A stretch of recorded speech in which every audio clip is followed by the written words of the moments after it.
We see that over a long period of time, human beings have suffered greatly because of lending, because of financiers who lend at interest, because of interest.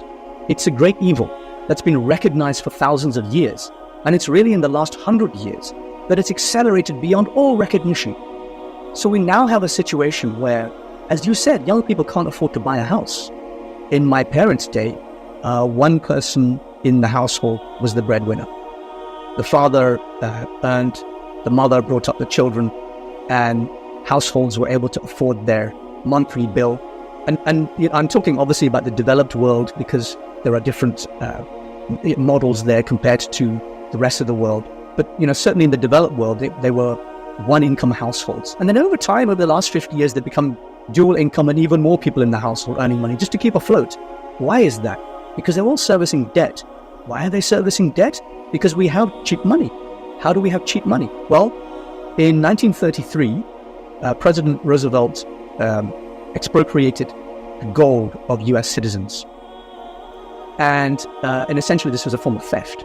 So gold was taken away from private citizens and into public ownership.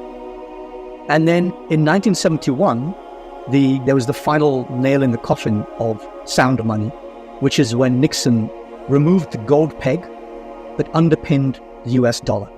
So then the US dollar became essentially meaningless.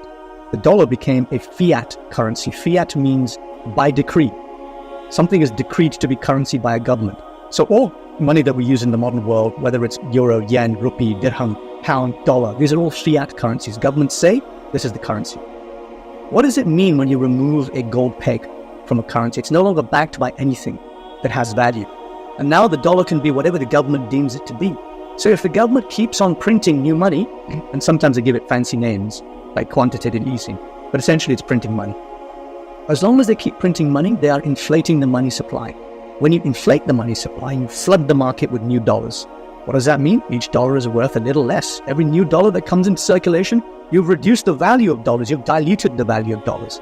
What does that mean? Inflation. It means goods and services become more expensive.